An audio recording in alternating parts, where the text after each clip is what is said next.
साथियों, क्या है पितृदोष?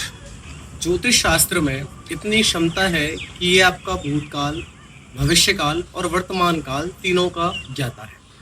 ज्योतिष विज्ञान के बल पर हम जन्म पत्रिका देख करके ये अनुमान लगा सकते हैं कि किसी भी व्यक्ति का वर्तमान कैसा चल रहा है, भूतकाल कैसा होगा और आने वाला भविष्य कैसा होगा।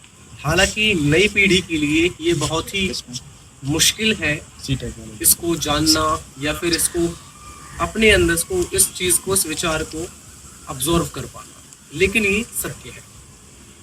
इसी के आधार पर पितृदोष निर्माण होता है।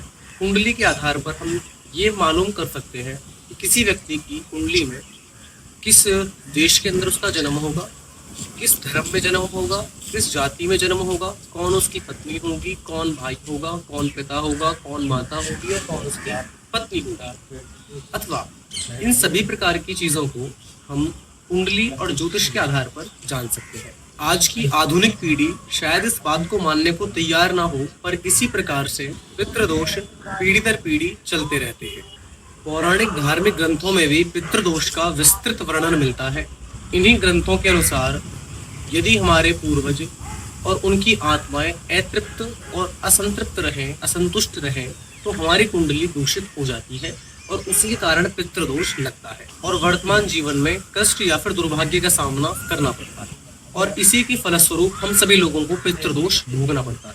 हमारी कुंडली में पितृदोष का बनना ही पूर्व जन्म में पूर्वजों के द्वारा किए गए कर्मों का परिणाम होता है, क्योंकि वेदों का ये निश्चित सिद्धांत है कि जो व्यक्ति जिस प्रकार के कर्म करता है उसी प्रकार के फल उसको भोगने पड़ते हैं।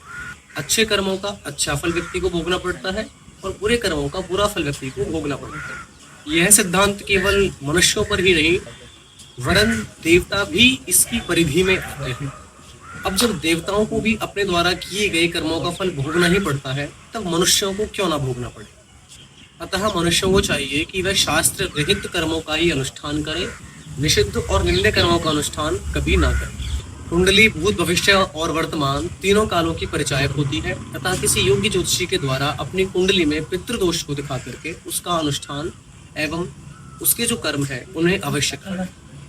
अगली वीडियो में हम जानेंगे कि किस प्रकार से पितृदोष लगता है और उसके क्या क्या लक्षण है, अथवा पितृदोष कैसे बनता है।